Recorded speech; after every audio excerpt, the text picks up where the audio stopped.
Ashama akkam jirtu hordoftoota chaanalii YouTube Oromoo Tekno barnoota YouTube kutaa lammaffaa kutaa darbee irratti eegaan akkaataa chaanalii YouTube sirrii ta'e chaanalii YouTube maallaqa hojjechuu danda'u karaa sirrii ta'een haala kamiin akka banachuu qabnu sirriitti waliin ilaallee turre.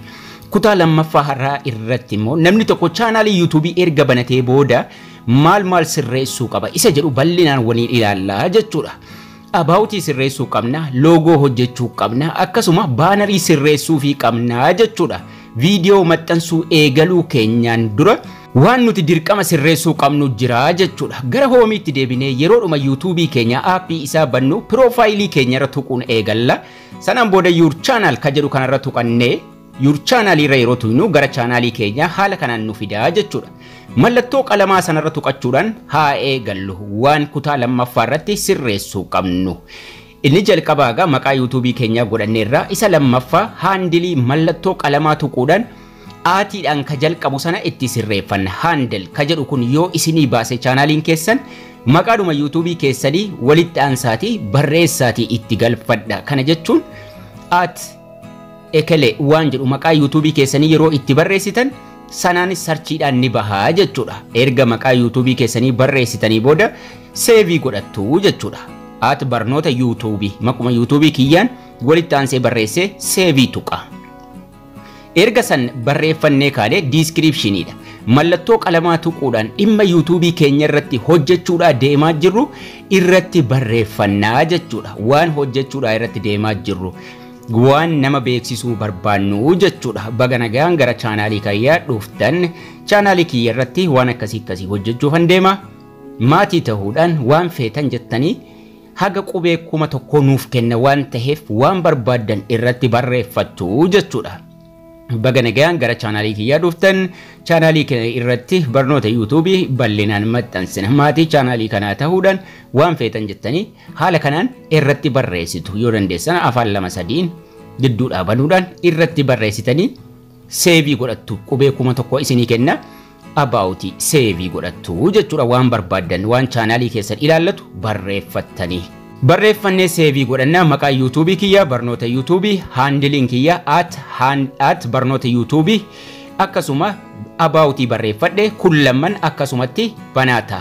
Amma profaayiliif logo nuwafa logo haa hojjetannu jalqaba.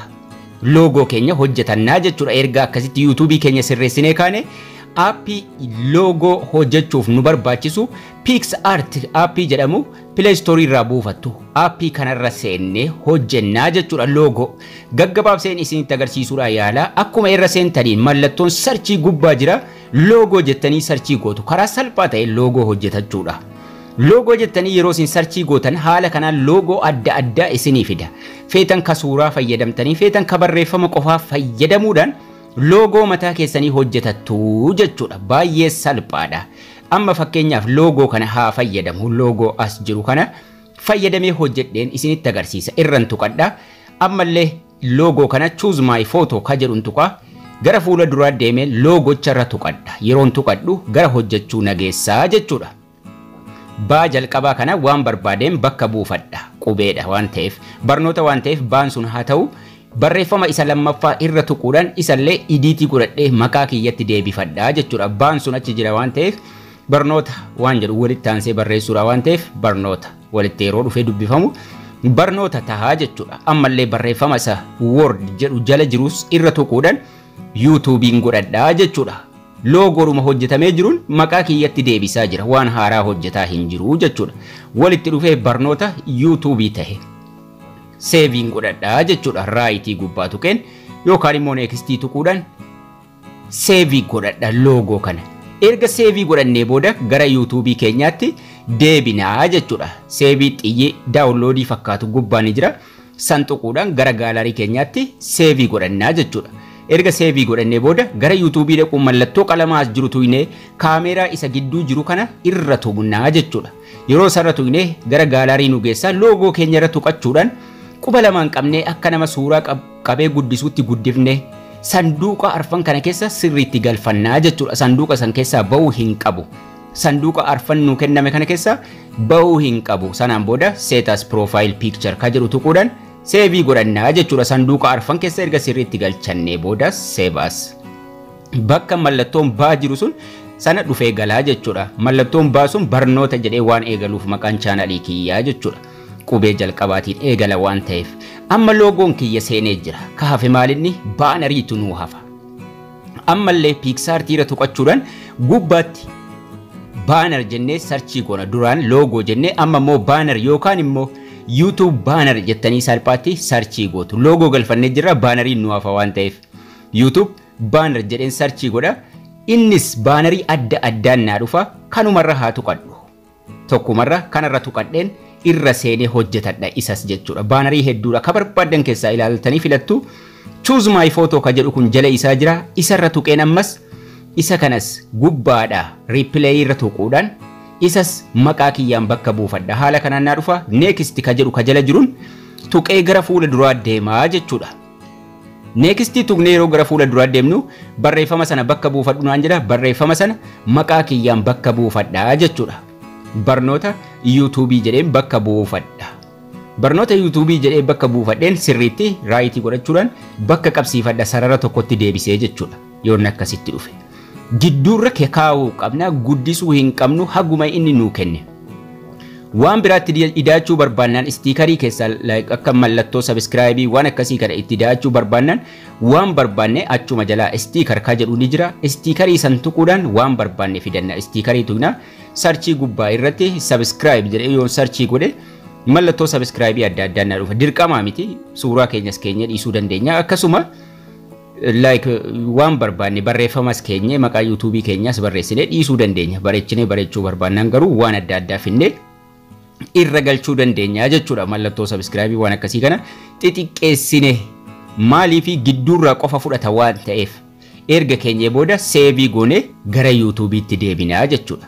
Seevii godhannaa gara gaalarii keenyaatti baanarii kana suuraa barbaanne finnee kaa'uu hin dandeenyu. Saayiziin isaa dhaabbataadha. Daawunloodiin godhadha. Gidduu tuqeen gara YouTube'ii dhaquudhaan piroofaayilii kiyyaran tuqa. Your channel ka jedhu tuqeen mallattoo qalamaa tuqadhaa jechuudha. Mallattoo qalamaa kana ergan tuqee booda kaameraa ishee xiqqoo kana tuqeen choose from your photo isii jettuun filadha. Suuraan amma hojjedhee seevii godhadhe sana fudhadhee dhufaa jechuudha. Kaameraa isii xiqqoo erga tuqnee booda gara gaalarii keenyaa keessa suuraa san fudhannee dhufna. Haala kanaan guddatee dhufa. Quba lamaan akka nama suuraa xiqqeessuutti qabne sanduuqa kanatti finnee sirriitti galchuu qabna jechuudha. Kan jalqaba guddatee dhufu sana quba lamaan qabnee xiqqeessine sana booda seevii tuqanna. Quba lamaan akka nama suuraa xiqqeessuutti haga dhumaatti xiqqeessine seevii godhanna jechuudha. Sanduuqa kanatti sirriitti dhufee galuu qaba. Kanaaf qubee isin xiqqeessinu. Seevii yeroo tuqannu bakka gurraacha'ee jiru kana jala dhufee suuraan sun nuuf galaa jechuudha. Amma suuraan sun nuuf galee duubatti deebina. Chaanalii YouTube keenya amma loogoo irra kaayyanne baanarii irra kaayyanne mata duree dhimma YouTube keenya barreeffannee jechuudha. Wanni nu hafu maali? Chaanalii keenya irratti viidiyoo maxxansuu eegaluudha. Loogoo kaayyannee jirra, baanarii hojjetannee jirra, haandilii hojjetannee jirra. Keessaa baanee itti deebinee ilaaluus ni dandeenya. Chaanalicha guutuu isaa cufnee keessaa baanee jechuudha. Sa'aatii barbaanne baanarii keenya yoo nuun taane irraa jijjiiruu dandeenya baanaricha. Akkuma YouTube irra seenneen piroofaayilii irra tuqnaa your chaanalii filachuudhaan gara chaanalii keenyaa deemnee sa'aatii barbaanne baanariin nuun taane taanaan loogoon nuun taane taanaan waan barbaanne mallattoodhuma qalamaa keenya tuqataa irraa jijjiirrannaa jechuudha. Chaanaliin keenya abaawutii jalatti wanni nuti barreeffanne dhufee abaawutii jala seenaa jechuudha. Chaanalii pileeylistii hoomii wanni hundinuu nuuf sirraahee jira amma.